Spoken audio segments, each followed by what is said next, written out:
এখানে আমি জাস্ট লিখলাম ইউনিভার্সিটি র্যাঙ্ক, আপনার চলে এলো 4টে রেঞ্জ ইউনিভার্সিটি, ইউনিভার্সিটি রেঞ্জটাকে আপনি এখানে দিলেন। তারপরে বলছে নেম ইউনিভার্সিটি, ইউনিভার্সিটির নামটাকে এখানে দিলেন। তারপরে বলছে র্যাঙ্ক রেঞ্জ, র্যাঙ্ক রেঞ্জটাকে এখানে দিলেন। তারপরে বলছে র্যাঙ্ক স্টুডেন্ট, তারপর র্যাঙ্ক স্টুডেন্টটাকে এখানে দিলেন। তারপরে কি করবেন, ক্লাস 1 ফর্মুলা দেখি। নমস্কার বন্ধুরা, কেমন হবে যদি আপনি নিজের ফর্মুলা নিজে তৈরি করে এক্সেলকে বলেন যে এইগুলো হতে হবে, তবেই ফর্মুলাটা অ্যাক্ট করবে। খুব মজার ব্যাপার না? হ্যাঁ, এমএস এক্সেল 365 এ ল্যামডা ফাংশন এসছে, যে আপনাকে বলে যে আপনি যা লিখবেন এক্সেল সেইটাকেই ফর্মুলা হিসেবে কনভার্ট করবে। দেখা যাক কি করে করা যায়। আমরা একটা এক্সেল শিটে চলে এলাম। এখানে আমরা একদম বেসিক জিনিস থেকে ব্যাপারটাকে শুরু করি। ধরা যাক এখানে কতগুলো নাম্বার লেখা আছে, 15, 18, 23, 21, 29। এর সঙ্গে ধরা যাক আমাকে 5 গুণ করতে হবে। আমি কি করব? প্রথমে নরমাল মোডে 15 ওই পাশের সেলটা ইনটু 5। তারপরে কি করব? এটাকে কপি করে বা নিচে পেস্ট করে দেব। এরপরে ধরা যাক নেম ম্যানেজারে আমি এই জিনিসটাই করব। তো নেম ম্যানেজারে করব মানেটা কি? আমি ধরা যাক এখানে এই সেলটা ইনটু আমি 5 করব, 5 পূরণ 75, কিন্তু সেটাকে আমি এখানে কপি করব। কপি করে আমি এটাকে ফর্মুলাতে যাব, ফর্মুলাতে ডিফাইন নেমে যাব এবং এখানে গিয়ে লিখব যে নেম ম্যানেজার হলে আমি ওই ফর্মুলাটাকে নিচের এখানে যেটা কপি করা ছিল সেটাকে পেস্ট করে দেবো, ইজ ইকুয়াল টু সামনে দিয়ে পেস্ট করে দেবো, ওকে করে দেবো। এখানে আমি এখন নেম ম্যানেজার বলে একটা পেয়ে গেছি।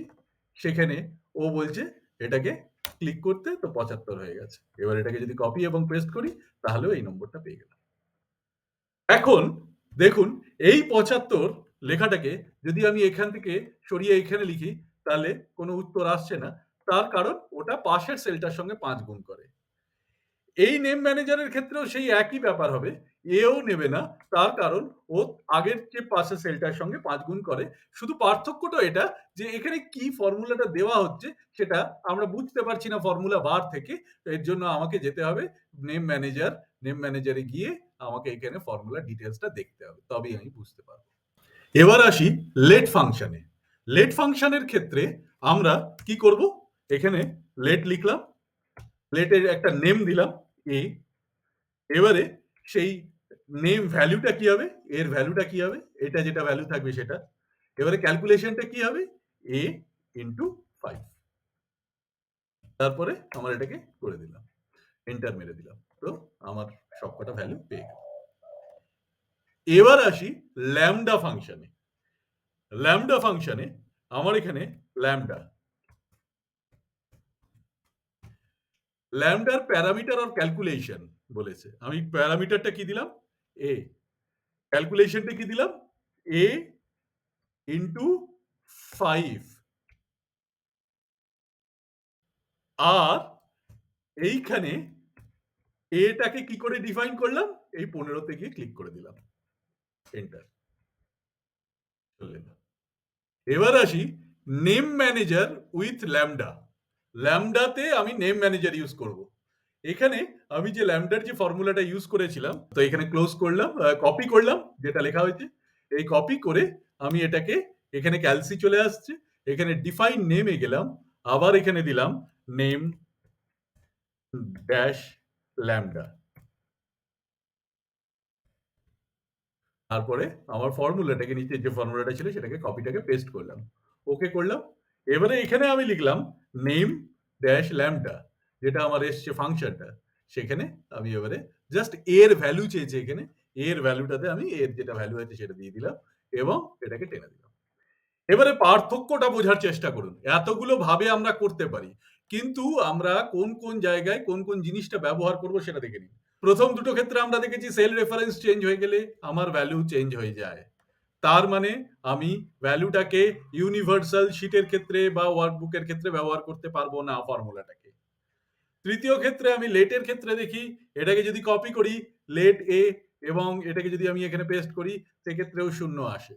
সুতরাং লেটের ক্ষেত্রেও আমার এই ভ্যালুটা সমস্ত শিটে বা সমস্ত ওয়ার্কবুকে কাজ করে না। ল্যামডার ক্ষেত্রে কি হয় দেখা যাক। ল্যামডা A B6 দিয়েছে। আমি এখানে যদি ল্যামডা ফর্মুলাটাকে কপি করি, এই জাস্ট ল্যামডা ফর্মুলাটাকে কপি করলাম। কপি করে আমি নিচে যেকোনো একটা জায়গায় ক্লিক করলাম। এবং এখানে পরে ব্র্যাকেটে আমি জাস্ট 15 টাকে দিলাম। দেখুন আপনার উত্তর চলে এসেছে।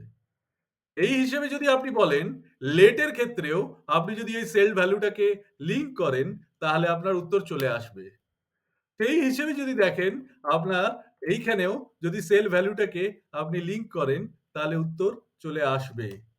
এবং একইভাবে যদি নেম ম্যানেজারের ক্ষেত্রে আপনি এইখানে নেম ম্যানেজারে গিয়ে আপনি যদি এই এইখানে এডিট করে এখানে সেল ভ্যালুটা ইনটু L10 এর জায়গায় আপনি এখানে ডলার দিয়ে দেন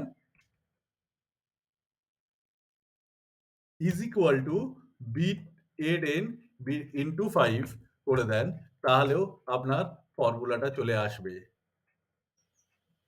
একটা জিনিস লক্ষ্য করলেন? এই নেম ম্যানেজারে যখনই আমি ডলার দিয়ে ফর্মুলাটা করলাম, তখন সবকটাই 75 হয়ে গেল। তার কারণ আমি সেলগুলোকে অ্যাবসলিউট রেফারেন্সিং করে দিয়েছি। তাই ও একই ফর্মুলা নিচ্ছে। সেক্ষেত্রে এইবারে ল্যামডায় যে নেম ম্যানেজারটা ইউজ করেছি, সেটার ব্যাপারটা একটু বুঝুন। ল্যামডায় যে নেম ম্যানেজারটা ইউজ করেছি সেটা হচ্ছে নেম ল্যামডা দিয়ে আমি এই পাশের একটা সেলে নেম ল্যামডা দিলাম। নেম ল্যামডা ক্লিক করলাম এবং এখানে এর ভ্যালুটা দিলাম, এই এর ভ্যালুটা এবং সেটাকে টেনে দিলাম। আমার ফর্মুলাটা হয়ে গেল। আশা করি সমস্ত জিনিস, সমস্ত ফর্মুলার একটা উপকারিতা আছে, একটা অপকারিতা আছে। সেই জিনিসগুলো আপনারা ইজিলি ব্যাপারগুলো বুঝতে পারলেন। এবার ল্যামডা ফাংশনের আরো একটু ডিটেলে যাই। আমার কাছে কতগুলো জিনিসের দাম দেওয়া আছে। TV, refrigerator, washing machine, chimney. ধরা যাক এটা প্রিন্টেড প্রাইস, এটা ডিসকাউন্ট এরকম এরকম এবং ট্যাক্স আলাদা আলাদা। তাহলে নেট প্রাইস কি হবে?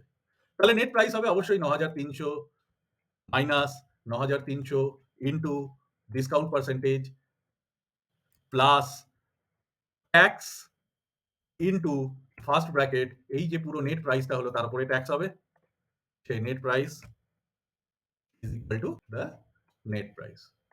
এখন আমরা ধরা যাক যদি এখানে আমরা এমন কোনো বন্দোবস্ত করি যে ধরা যাক এই ফর্মুলাটাকে আমরা এমন কোনো সহজ উপায়ে, যেটা আমি শুরুতে বলেছি, আমার নিজের ফর্মুলা তৈরি করি, তাহলে কি করে করা যাবে? আমি লিখলাম ল্যামডা।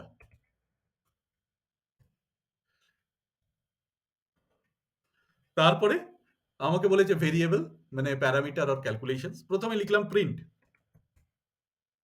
কমা দিলাম। তারপরে লিখলাম ডিসকাউন্ট, কমা দিলাম। তারপরে লিখলাম ট্যাক্স, কমা দিলাম।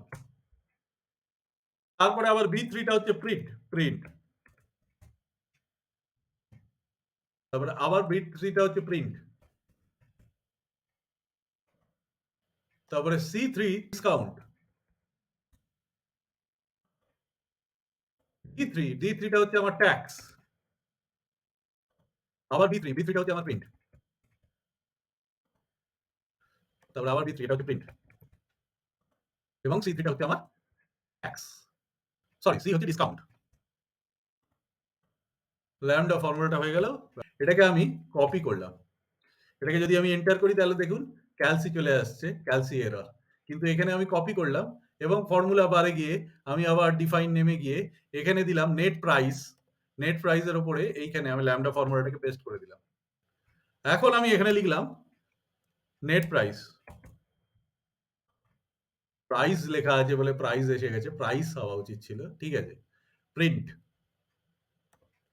প্রিন্ট মানে প্রিন্টের দাম জিজ্ঞেস করেছে। এখানে আপনি ভ্যালুও বসাতে পারেন। সবথেকে মজার ব্যাপার, এখানে আপনি ভ্যালুও বসাতে পারেন। 9300 র জায়গায় আপনি 9300 এরকম ভাবে ভ্যালুও বসাতে পারেন। ডিসকাউন্ট 10% এখানে বসাতে পারেন। তারপরে আবার ট্যাক্স 12% এখানে বসাতে পারেন। তাহলে যেটা হবে সেটা হচ্ছে যে এই ভ্যালুটা চেঞ্জ হবে না। সেলকে রেফার করলে আপনার কি হবে? সেলকে রেফার করলে এগুলো চেঞ্জ করতে পারবেন। বা আপনি যদি কোনো সময় চেঞ্জ করতে চান কোনো ভ্যালু, সেটাও করতে পারবেন।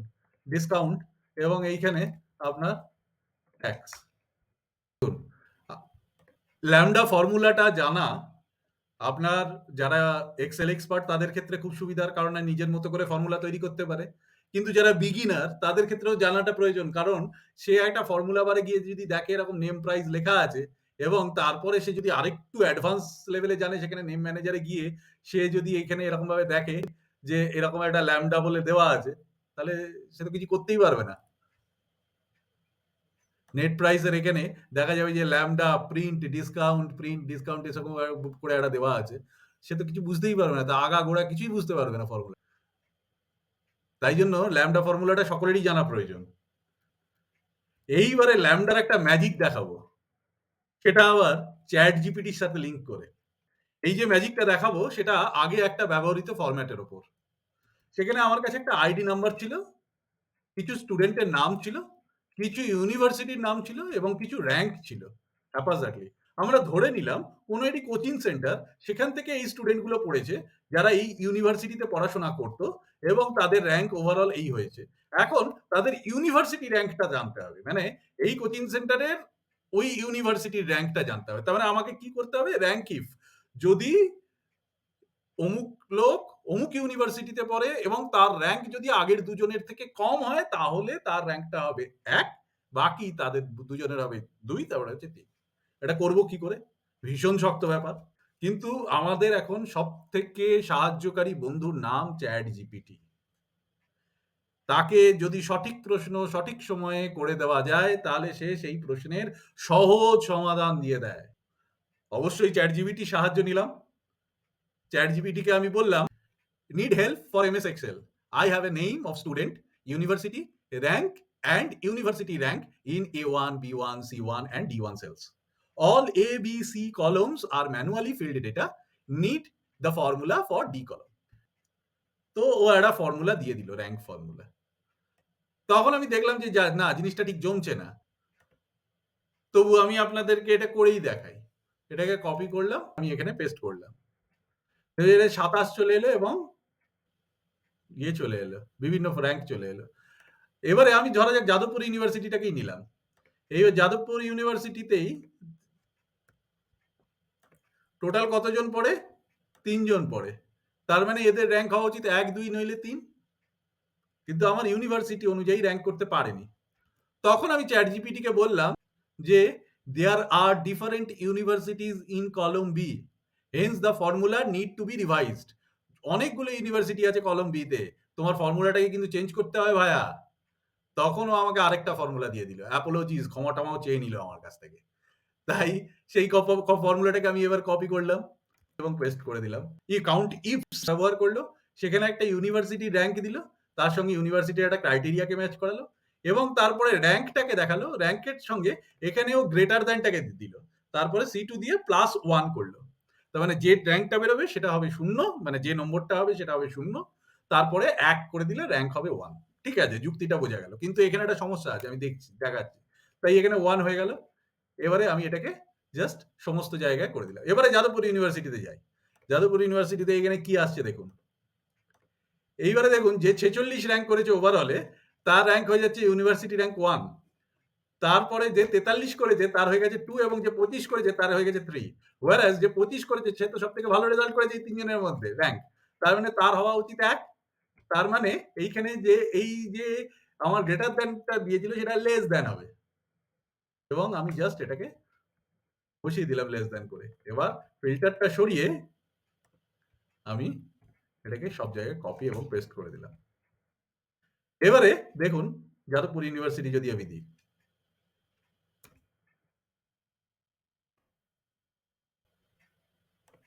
দেখুন ম্যাচ হয়ে গেছে। আরেকটা ইউনিভার্সিটির ক্ষেত্রেও চেক করে নিই, ক্যালকাটা ইউনিভার্সিটি। সেক্ষেত্রেও দেখুন ম্যাচ হয়ে গেছে, ৩ জন রয়েছে ৩ টেতে। তো আমার র‍্যাংক কি ফর্মুলাটা বসে গেল। এবারে আমরা এই কাউন্টিভ ফর্মুলাটার উপরে ল্যামডা বসাই, দেখি কিভাবে কাজ করে। তো আমি প্রথমে লিখলাম ল্যামডা। দেখুন ৪ টে ভেরিয়েবল আছে। রেঞ্জ অফ দ্য ইউনিভার্সিটি, তারপরে নেম অফ দ্য ইউনিভার্সিটি, তারপরে হচ্ছে রেঞ্জ অফ দ্য র‍্যাংক, তারপরে হচ্ছে rank actual rank. Range underscore university প্রথমটা। দ্বিতীয় প্যারামিটারটার নাম আপনি দিলেন ধরা যাক নেম আন্ডারস্কোর ইউনিভার্সিটি। তৃতীয় প্যারামিটারটার নাম দিলেন র‍্যাংক আন্ডারস্কোর রেঞ্জ, যাতে আপনার বুঝতে সুবিধা হয়। আর চতুর্থ প্যারামিটারটার নাম দিলেন র‍্যাংক স্টুডেন্ট। তারপরে আপনি কাউন্ট ইফের যে ফর্মুলাটা আছে, সেই কাউন্ট ইফস এর ফর্মুলাতে গিয়েও এইখানে আ আপনি ওই র‍্যাংক গুলোর ক্যালকুলেশনটা কিভাবে এসছে, ১ম এ আপনি বসিয়ে দিন রেঞ্জ ইউনিভার্সিটি, তারপরে নেম ইউনিভার্সিটি আছে, নেম ইউনিভার্সিটি, তারপর তৃতীয়তে আপনি বসিয়ে দিন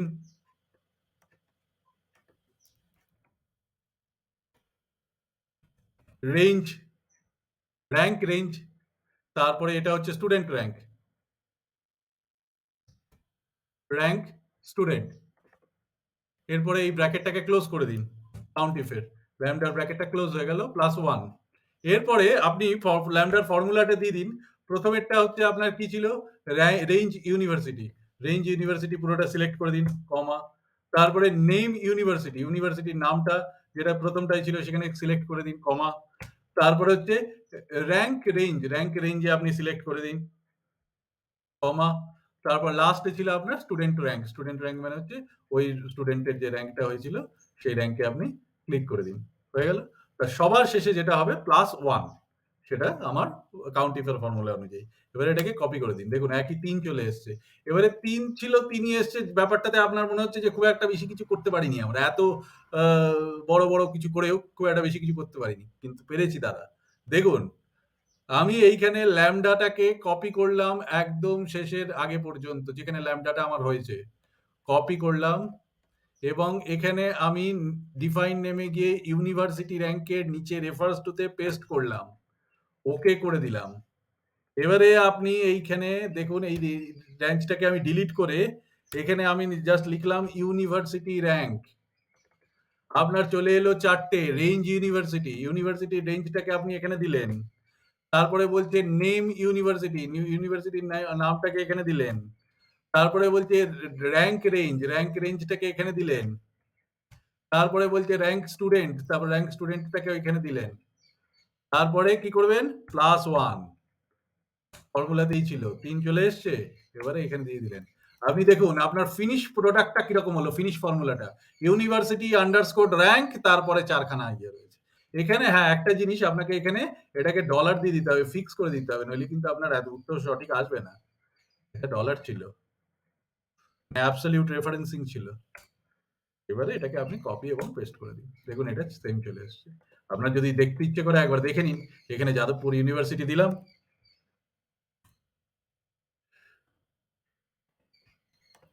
দেখুন ২৫, ১, ২, ৩। এবারে আবার দিলাম। এখানে ক্যালকাটা ইউনিভার্সিটি। দেখুন ১, ২, ৩, ৪, ৪৭, ৫৪। আমার মনে হয় আপনারা ল্যামডার ব্যাপারটা খুব ভালোভাবে বুঝতে পেরেছেন এবং আগামী দিনে আপনাদের এক্সেল জীবন খুব উন্নততর হবে। ধন্যবাদ।